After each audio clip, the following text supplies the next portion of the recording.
Hey guys, welcome back to today's video. Today is Wednesday, January 13th, 2021. And after today's video, we discussed President Trump's impeachment and the fact that the majority of Americans approve of removing President Trump from office.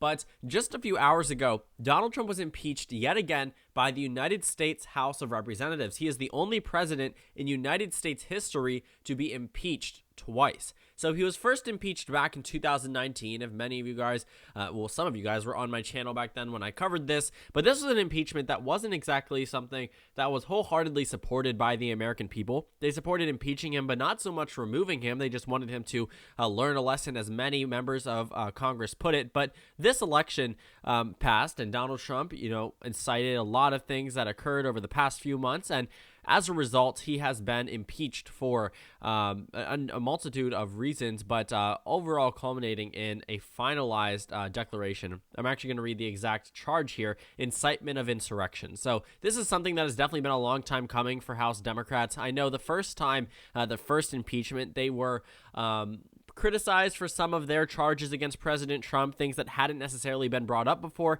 messaging such as the charges of obstruction of Congress. Abuse of power had always been used before, but obstruction of Congress seemed something that was just out of the ordinary to be used as a grounds for impeachment, but abuse of power was the one that received the most votes in favor. Obstruction of Congress received one less in the House, and in the Senate for abuse of power, Mitt Romney actually crossed over party lines, voted that Donald Trump was guilty, but on the second account, voted that he was not guilty. So looking at the impeachment of President Trump the first time, it went through the House of Representatives and failed in the United States Senate. We have yet to see what will happen in the second impeachment of President Trump. And I think it's very interesting now that we are even discussing a second impeachment of the President of the United States, because now his legacy will not be just tainted by one impeachment, but also by another. The fact that this is happening in the final few days of his presidency is going to negatively reflect on him and put a very sour taste in many Americans' mouths, thinking about Donald Trump, what he has done, especially with the Capitol.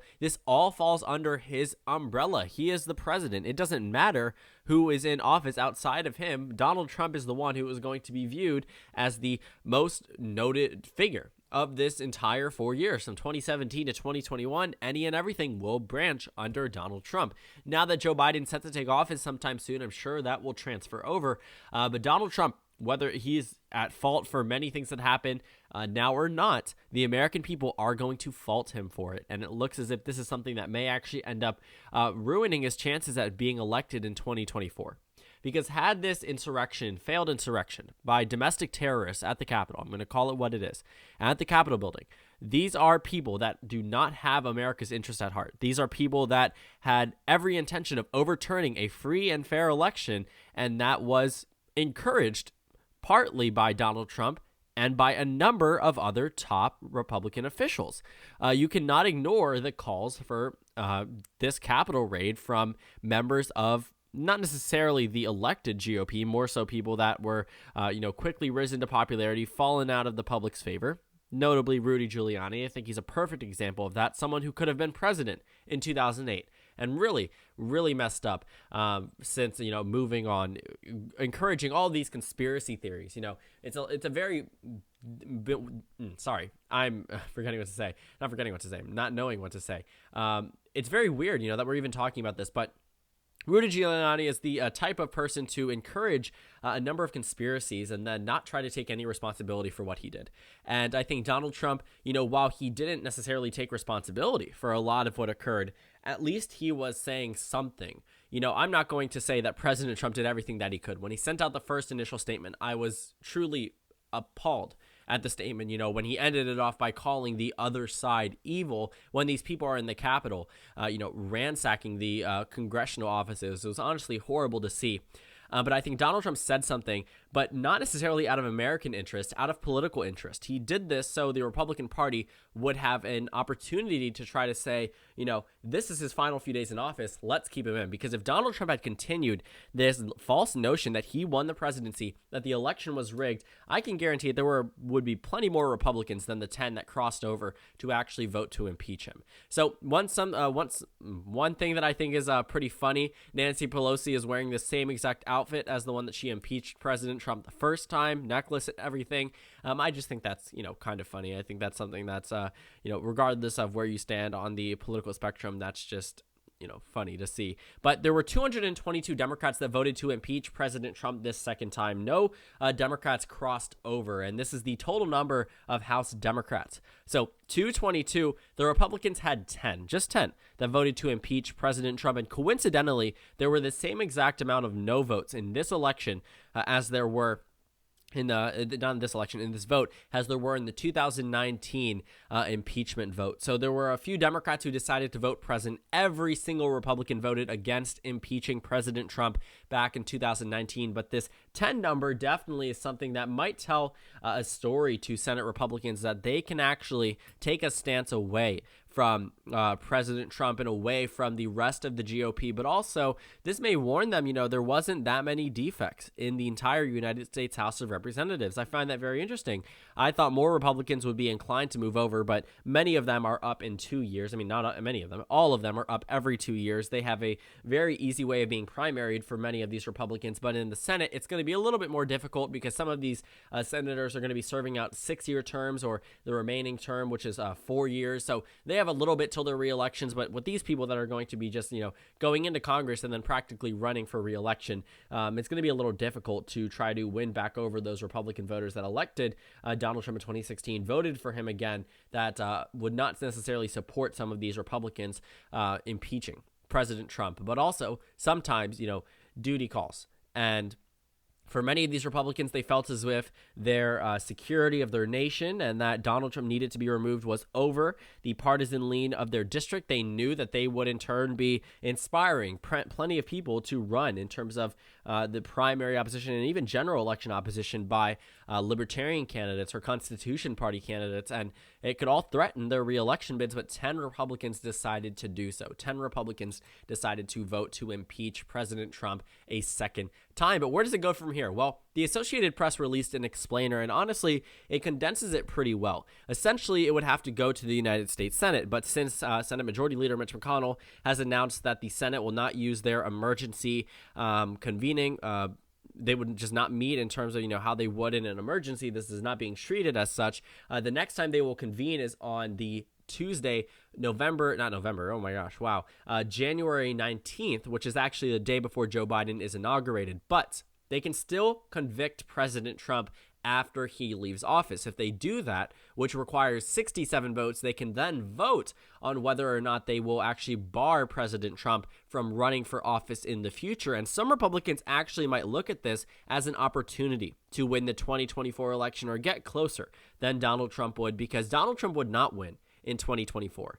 There are barely any times, I think only once in United States history, has a losing candidate for president won their election 4 years later, meaning they were the incumbent president, lost re-election, ran again, and won. That's only happened once, and that was Grover Cleveland, and that was by no means, in our modern political history. So Donald Trump definitely doesn't have the historical precedent to do so, and I don't think that it's something that would go well amongst the American people, especially, like I had mentioned, the terrorist attacks on the Capitol. That was something that was very, very horrible for the entire nation, but also very horrible for Donald Trump's image, because it made a lot of Americans view him as someone who was not necessarily, the, I guess, evil per se. I wouldn't say that by any means. I would say more so as someone who encouraged this violence, encouraged these people to break into the Capitol and really, require a number of police officers to get injured.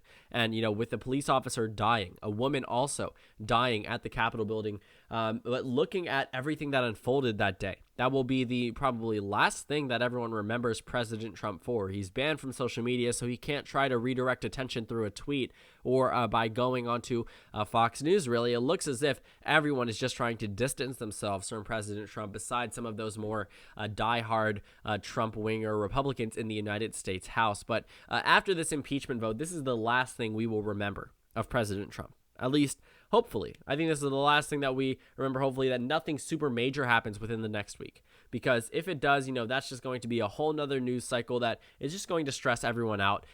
We are about to hit the transition. Mitch McConnell's not going to let the Senate meet until next Tuesday. So it's not going to happen while Trump is in office. The idea of him being removed probably has dropped down to, maybe 1 or 2% chance that it actually happens. I think the GOP is just going to be more inclined to actually bar him from running in the future, because many of them do know that if he does decide to run for president in 2024, he will lose. And also, there are a number of Republican senators that also plan on running for president in 2024 or are speculating about it, so they would have a political incentive to vote against President Trump's ability to run for re-election, or not re-election.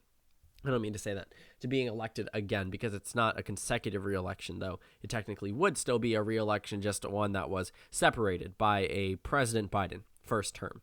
So, looking at the next steps for impeachment, it does come down to the United States Senate, but it really is probably going to fail the same way that the first impeachment of President Trump failed in the United States Senate. Representative Jim Clyburn from the state of South Carolina, he, was the person that got Joe Biden elected in the first place, but he has announced that there is a possible chance that Republicans do vote to convict President Trump. But honestly, personally, I just do not see it happening with less Republicans switching over in the House compared to the amount of Republicans needed in the Senate. Well, it's going to be very difficult. But then again, some of these senators don't necessarily represent super solid Trump states. They may be able to win elections with impeaching President Trump. I mean, Mitt Romney's coming from a very conservative state. He's not going to lose re-election just because he voted to convict President Trump back in 2019. He's more than likely going to vote to convict him in this election. So some Republicans don't exactly have too much to worry about. They'll probably be fine, but some of them just don't want to risk it. They don't want to risk the ability for a more Trump wing Republican to run against them and run political ads about, oh, this Republican voted for impeachment. This is why you shouldn't vote for them. They are a rhino. Continuing down that idea that any Republican who opposes President Trump is a rhino, which is something that really pressured a lot of Republicans to vote against impeachment in Congress, either in the Senate or in the House. But this election, I don't know why I keep saying this election, this vote, 10 Republicans crossed over. It's possible in future elections that, as more Republicans enter in, that they are replaced because of these votes, these 10 representatives. I mean, it doesn't seem like it's that many Republicans, but these 10 probably will face a very firm primary opposition. We can actually take a look at some of these people that were just put in here. We have Liz Cheney from Wyoming. She's the third top-ranking Republican in the entire United States, in the United States House of Representatives.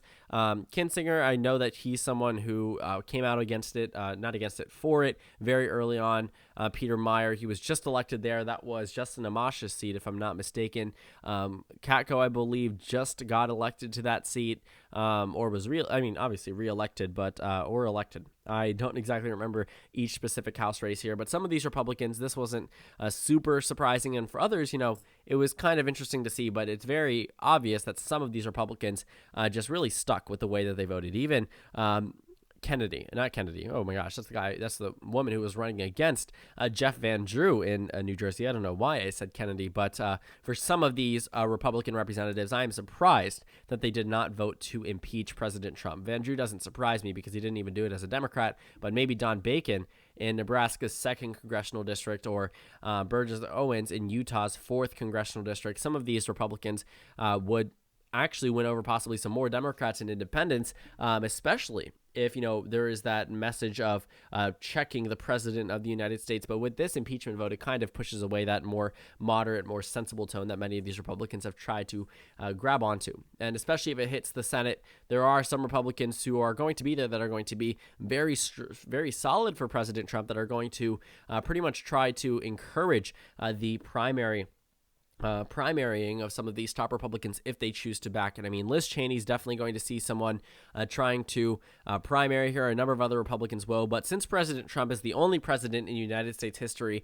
to be impeached 2 times, that is something that is really going to tarnish his record. He is going to go down as a disliked president. He's leaving office with a very low approval rating. The insurrection at the Capitol was something that was horrible to see. It was something that really negatively reflected on President Trump and the Republican Republican Party, and moving forward, they may be inclined to drop his name, which is why some Republicans may want to end up convicting and then barring him from running for president, because if they're able to do that well, they avoid some type of defeat in 2024. They avoid a type of defeat in 2024 because President Trump would not win an election in 2024 unless something super significant happens with Joe Biden, but obviously that's not super likely to happen. He's someone who isn't exactly scandal prone. Donald Trump absolutely is. In 2024, I don't think that's going to be a year that would be too good for Donald Trump, and many Republicans acknowledge that, and they realize that many Republicans have their own political aspirations, but it all comes down to how the United States Senate votes.